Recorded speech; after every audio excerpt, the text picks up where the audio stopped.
It's just a pity someone collared the name first, because the Rovers Return could be the leitmotif for the country's second longest running TV soap.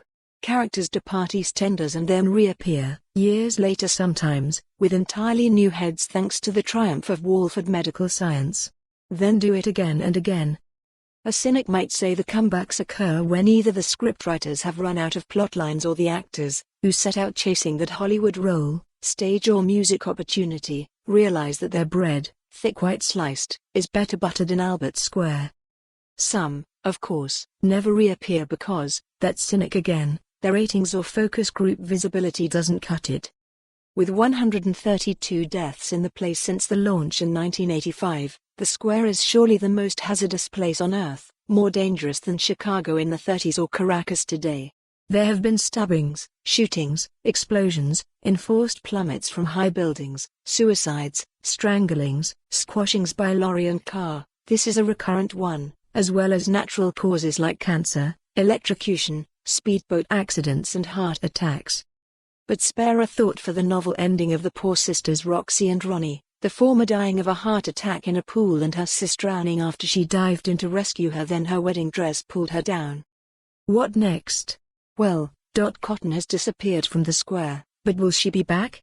Not according to 93-year-old actor June Brown, who says her departure is for good. So, another demise could be on the horizon, and it might be a chance for writers to dream up something new. I'm putting my money on, not lung cancer, but that she's the first British-based victim of coronavirus. The cast in Faces masks her absence from the screen of late down to that quarantine period. Looking at the hatches, matches and dispatches, there have been more deaths than either marriages or births, so in another 35 years it's possible that the last EastEnder croaks dramatically. I'm hoping it's Ian Beale. The latest marriage, there have been 67 of them, was between Keegan Baker and Tiffany Butcher. Tiffany is Ricky's daughter, possibly. Ricky is one who left, returned and left again. He was last spotted on Celebrity MasterChef, but fortunately none of the other contestants died. There has been a same-sex marriage. And Ian Beale, him again, has married almost all the female cast, 5 at the last count.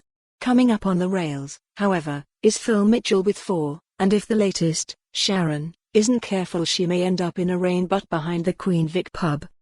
It's the third one for Shaz. She used to be married to Phil's brother, Grant, are you keeping up? Who has left Walford to try to understand and make a crust from violent criminals the world over. He might have started by looking at his own brother. For more on this story, visit the news article link.